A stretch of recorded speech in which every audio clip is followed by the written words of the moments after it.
नफरत के बाजार में मोहब्बत की दुकान खोल रहा हूं।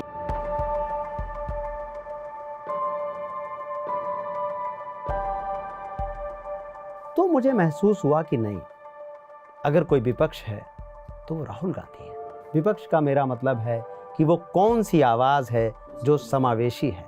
और एक बात आप बार बार वो कह रहे हैं कि आप मेरा गला काट लीजिए लेकिन मैं आरएसएस के ऑफिस नहीं जाऊंगा, आप मुझे फांसी दे दीजिए लेकिन मैं सावरकर से माफ़ी नहीं मांगूंगा। एक किताब हाल फिलहाल में हमारे सामने आई है और उस किताब की वजह से कई चीज़ें खोनी पड़ी हैं लेखक को।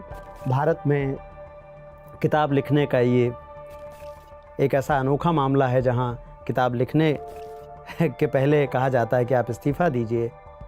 ये जो कंपनी की ने कहा कि आप किस विषय पर लिखेंगे उस पर हमसे सहमति लेंगे, क्या ऐसी कोई पॉलिसी है पहले से कंपनी की? जब इस किताब पर मैं गया तो दो विरोधाभासी बातें हुई। मुझे कहा गया कि कंपनी पॉलिसी है। मैंने कहा अगर कोई कंपनी पॉलिसी है तो वो मेरे पिछली किताब में क्यों लागू नहीं थी? तो उन्होंने कहा वो राजनीतिक किताब नहीं थी। तो एक पॉलिसी में दो तो नियम नहीं हो सकते हैं ना कि वो राजनीतिक किताब ना हो। क्या उन्होंने आपको सैक कर दिया या आपने रिजाइन किया? मुझे विकल्प ही दिया गया था कि किताब वापस लूं या अपना फैसला करूं, तो मैंने तुरंत ही रिजाइन कर दिया। उन्होंने मुझसे एक ही सवाल पूछा कि क्या किताब में राहुल गांधी की आलोचना है या किताब राहुल गांधी को एक तरीके से कहें कि महिमा मंडित करती है। मैंने कहा दोनों बातें मैं नहीं कह सकता हूँ। इस सारे ये जो चरित्र बदलने का पूरे देश के जो अभियान है या कार्यक्रम है, इससे कौन लड़ रहा था? कौन एक व्यक्ति तो उसमें उभर कर आता है कि करीब करीब हर मौके पर राहुल गांधी वो व्यक्ति थे जो अनकम्प्रोमाइजिंग नजर आते हैं, बिना किसी कॉम्प्रोमाइज के उससे टकराव लेते हुए नजर आते हैं बनिस्बत बाकी किसी और नेता के या बाकी किसी और विपक्ष के दल के। आप देखें कि राहुल एक साथ दो काम कर रहे हैं। एक काम वो कर रहे हैं कि यहाँ उड़ीसा में आदिवासियों के लिए जा रहे हैं।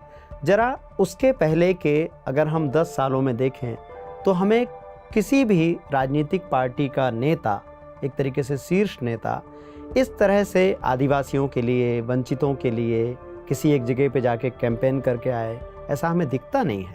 और दूसरा, वो जो कह के आए वो करके दिखाए कि वो ये कहता है कि हाँ भाई सरकार चलाने के लिए सबकी ज़रूरत है, लेकिन वंचितों के हक पर, गरीबों के हक पर आप पूंजी को स्थापित नहीं कर सकते हैं।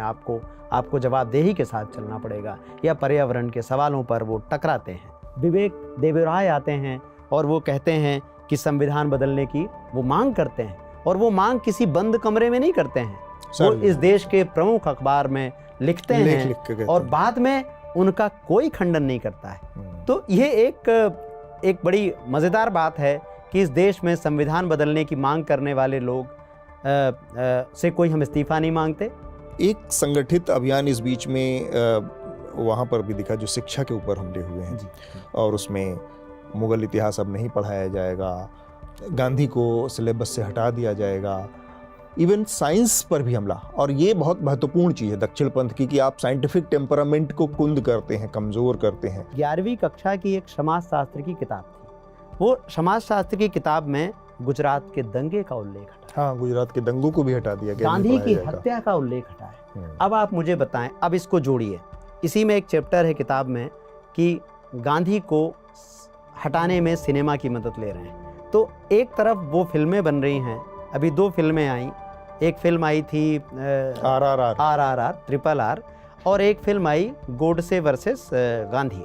अरुणपुरी की बात हो रही, इंडिया टुडे समूह के जो मालिक थे और संपादक भी थे, उनकी बात हो रही है उस कॉन्क्लेव में।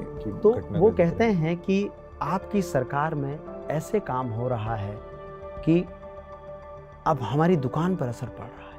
और ध्यान दीजिए, प्राइम मिनिस्टर उठ के खड़े होते हैं और कहते हैं आपकी दुकान मैं चलाता हूँ।